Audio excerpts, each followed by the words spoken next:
ತುಂಬ ಅತ್ಯಂತ ಜಾಸ್ತಿ ಟೈಮು ನಿಮ್ಮ ರೈಟಿಂಗಲ್ಲಿ ತೊಗೊಂಡಂಥ ಸಿನಿಮಾ ನಿಮ್ಗೆ ಯಾವ್ದು ಅನ್ಸುತ್ತೆ ಸರ್? ಓಮು ಉಪ್ಪಿಟ್ಟು ಎರಡು. ಉಪ್ಪಿಟ್ಟು ಒಂದು ಸಿಕ್ಕಾಪಟ್ಟೆ ನನಗೆ ಆ ಸಿನಿಮಾ ಹೆಂಗಾಯಿತು ಅಂದರೆ, ಪ್ರೆಷರಾ? ಅಲ್ಲ ಅದು ಹೆಂಗೆ ಅಂದರೆ ಪ್ರೆಸೆಂಟ್ನ ನೀವು ಹೆಂಗೆ ಹೇಳ್ತೀರಾ, ನೀವು ಥಾಟ್ಸನ್ನ ಹೆಂಗೆ ತೋರಿಸ್ತೀರಾ ಅಂತ, ಅದು ಎಲ್ಲೋದ್ರೂ ವಾಪಸ್ ಫಸ್ಟಿಗೆ ಬರೋದು ಹಿಂಗೆ. ಓ ಎಲ್ಲದಕ್ಕೂ ಅದೇ ಆನ್ಸರ್ ಕೊಡೋದು. ಏನೋ ಒಂದು ಡಿಸ್ಕಷನ್ ಮಾಡ್ಬೇಕಾರೆ ಒಂದ್ಸತಿ ಹಿಂಗೆ ಆಯಿತು, ನಾವೆಲ್ಲೋ ಕೂತಿದ್ದೀವಿ, ಒಂದು ಮರದ್ದು ಒಂದು ಇತ್ತು, ಇದು ಒಂದು ಬಾಗಿಲಿತ್ತು, ಇದು ಮರ ಬಾಗಿಲು, ಇದು ರಿಯಾಲಿಟಿ, ಇದು ಸತ್ಯ, ಇದನ್ನ ಇದೇ ಅಲ್ವಾ ರಿಯಾಲಿಟಿ ಅಂತ.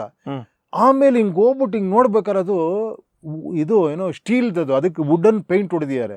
ಯಪ್ಪ, ನನಗೆ ರಿಯಾಲಿಟಿ ಯಾವುದು, ಸತ್ಯ ಯಾವುದು, ನಾನು ಏನು ಹೇಳೋಕೆ ಹೊರಟಿದ್ದೀನಿ ಇದರಲ್ಲಿ, ಅದನ್ನು ಮತ್ತೆ ಇಲ್ಲಪ್ಪ ರಿಯಾಲಿಟಿ ಬೇರೆ ಸತ್ಯ ಬೇರೆ, ಇಲ್ಲ ಅವನು ಪ್ರೆಸೆಂಟಲ್ಲಿ ಇರ್ತಾನೆ ಅಂದರೆ ಹೆಂಗಿರ್ತಾನೆ ಅವನು, ಯಾವ ಥರ ಇರ್ತಾನೆ ಅವನು.